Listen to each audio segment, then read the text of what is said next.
আসসালামু আলাইকুম ফ্রেন্ড। তো আজকে সকালটাও শুরু হচ্ছে, বৃষ্টি হচ্ছে দেখতে পাচ্ছেন। তো এইভাবেই সকালটা শুরু হয়, 2-3 দিন ধরে বেশ বৃষ্টি হচ্ছে, ভালোই লাগছে। তো সকাল সকালে এই বৃষ্টির ওয়েদারে পুরি আর দুধ চা, গাঢ় গাঢ় দুধ চা কার খেতে ভালো লাগে? আমার তো দুধ চা দিয়ে পুরি চুবিয়ে খুবই ভালো লাগে খেতে।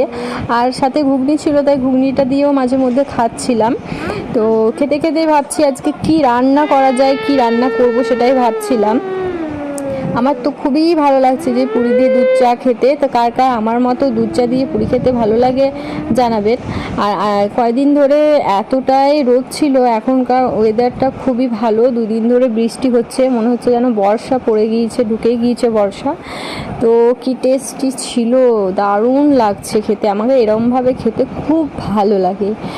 আর খাওয়ার পর এটাই আমি আর টিফিন করব না, সকালে চা দিয়েই পুরি খেয়ে নিচ্ছি, আর কোনো রকম কোনো টিফিন করব না।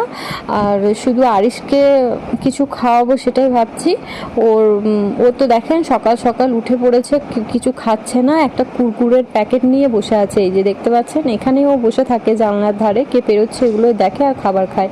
তো সকাল সকাল কুরকুরে থেকে শুরু করেছে। কুরকুরে আমি ওকে দিই না যদিও, তবুও জেদ করে দোকান থেকে গিয়ে কিনেছে। তারপরে মাছ নিয়ে এসেছিলো, সেই মাছ ছিল, এটা হচ্ছে পুঁটি মাছ, ট্যাংরা মাছ, আর আরও তেলাপিয়া মাছ। তেলাপিয়া মাছ আমার একদম ভালো লাগে না, তাই তেলাপিয়া মাছগুলো আমি দিয়ে দিয়েছিলাম একটা ভাবিকে, পাশে বাড়ি। আর এই ট্যাংরা মাছগুলো এতটাই শক্ত ছিল, সুরওয়ালা ট্যাংরা মাছ, বাপরে, আমি মাথাটা কেটে অর্ধেক পুরো বাদই দিয়ে দিয়েছিলাম। আর এই যে রান্না হয়ে গিয়েছে দেখতে পাচ্ছেন, টক দিয়ে করেছিলাম, তেঁতুল দিয়ে। তো কেমন লাগছে বলবে, খেতে তো খুবই ভালো হয়েছিল, আর আমরাও দিয়েছিলাম। আর খাওয়া দাওয়া হয়ে গেল, তারপর আরিশকে নিয়ে একটু খেলা করছিলাম, ওকে একটু হাসাচ্ছিলাম, খেলা করছিলাম, মজা করছিলাম ওর সাথে। টাটা।